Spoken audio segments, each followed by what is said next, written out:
আসসালামু আলাইকুম। ডালিয়া ছবি চ্যানেলে আপনাদের সবাইকে আবারও একবার স্বাগত জানাই। দূরে এবং কাছে যে যেখান থেকে আমার ভিডিওটা দেখছেন, আল্লাহর রহমতে সবাই অনেক ভালো আছেন আর আমিও অনেক ভালো আছি। আর আজকে আমার ভিডিওর মূল টপিকস হলো আমি আপনাদেরকে কাঁথার ভিতরে ক্রস সেলাই কীভাবে করতে হয় ওইটাই শিখাবো। আর কাঁথা ছাড়াও কিন্তু এই ক্রস সেলাইটা আপনারা বিভিন্ন রকম জামায় ডিজাইন করতে ও এটার বর্ডার বানাতেও কিন্তু আপনারা এই সেলাইটা ব্যবহার করতে পারেন। আর এই সেলাইটা যে কত সহজ আমি আজকে ভিডিওতে আপনাদেরকে ওইটাই দেখানোর চেষ্টা করব। তো সবাই কিন্তু আমার ভিডিওটা শেষ পর্যন্ত দেখবেন। আর আমার ভিডিও যদি আপনাদের ভালো লাগে অবশ্যই আমার চ্যানেলটা সাবস্ক্রাইব করে নিতে পারেন আর লাইক কমেন্ট শেয়ার করে আমার পাশে থাকবেন। আসুন আমরা ভিডিওতে চলে যাই। আপনারা কাঁথার ভিতরে যেই সেলাইটা দেখতে পাচ্ছেন এইটার নামই মূলত ক্রস সেলাই। সুইটা ক্রস করে করে সেলাই করা হয় বোধহয় এইটার নাম ক্রস সেলাই বলা হয়। আপনারা আপনাদের এলাকায় কী নামে চিনেন এই সেলাইটাকে অবশ্যই কিন্তু আমাকে বলবেন। আর এক এক জায়গায় কিন্তু এক এক নাম, সো আপনারা যদি মনে করেন যে এটার আরেকটা নাম আছে ওইটাও কিন্তু আমাকে জানাবেন। আর এই সেলাইটা দিয়ে যদি আপনারা জামার বর্ডার করেন এটা কিন্তু দেখতে অনেক সুন্দর দেখা যায়। প্রথমত আমি আরেকটা কাঁথার ভিতরে কাজটা করে দেখাইতেছি আপনাদেরকে। আর প্রথমত আমরা কলম দিয়ে সোজাসুজিভাবে দাগ দিয়ে নিব। আর এই দাগটা স্কেল দিয়ে করলেই ভালো হয়। আমি সুইটাকে প্রথমত উল্টা দিক থেকে লাগাইতেছি। আর উল্টা দিক থেকে লাগাইলে কিন্তু সুতাটা কিন্তু আমি কাঁথাটার যে দুইটা পার্ট আছে একটা পার্টের ভিতর দিয়ে কিন্তু লাগাইতেছি প্রথমত জাস্ট সুতাটাকে আটকানোর জন্য।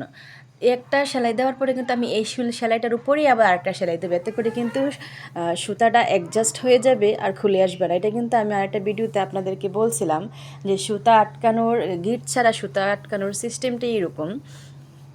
যাই হোক, এখন আমি আপনাদেরকে দেখাবো কিভাবে ক্রস সেলাইটা করতে হয়।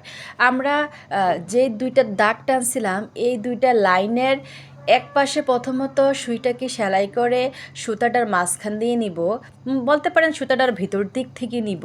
তার পরবর্তীতে আবার সুইটা আরেকটা লাইন আছে না ওইটাতে সেলাই করে আবার সুতাটার ভিতর দিয়ে নিব, আবার ওই পাশে চলে যাব, আবার সুইটার ভেতর দিয়ে নিয়ে সেলাইটা করব।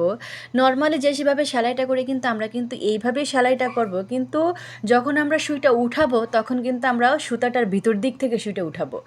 সুতাটা কিন্তু অবশ্যই সুইটার ভিতরে থাকবে।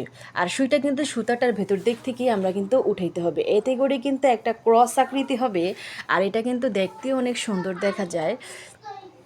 আর আপনারা এভাবে চেষ্টা করলে কিন্তু আপনারা দেখবেন সুন্দরই কিন্তু হয়ে যাবে। এটা তেমন কোনো কষ্ট নাই। আমি আপনাদের বোঝার সুবিধার্থে আস্তে আস্তে করে সেলাই করতেছি।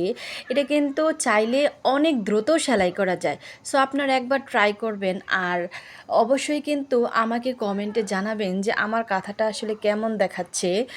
আমি যে কাঁথাটা আপনাদেরকে ভিডিওতে দেখাইছিলাম ক্রস সেলাইয়ের কাঁথাটা, এই কাঁথাটা কিন্তু আমি আগে সেলাই করছিলাম, কিন্তু ডিজাইনটা আমি ঠিকমতো করতে পারি নাই বিধায় কাঁথাটা দেখতে তেমন সুন্দর হয় নাই, কিন্তু সেলাইটা কিন্তু অনেক সুন্দর।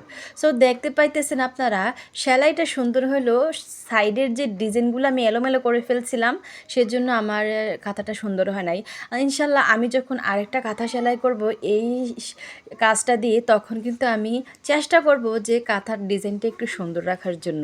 আর সেই পর্যন্ত কিন্তু আপনারা অবশ্যই আমার চ্যানেলটাকে সাপোর্ট করবেন আর আমার পাশে থাকবেন। আর অবশ্যই কিন্তু আমাকে এই ছেলেটার নাম বলবেন। সবাইকে অনেক ধন্যবাদ ভিডিওটা দেখার জন্য।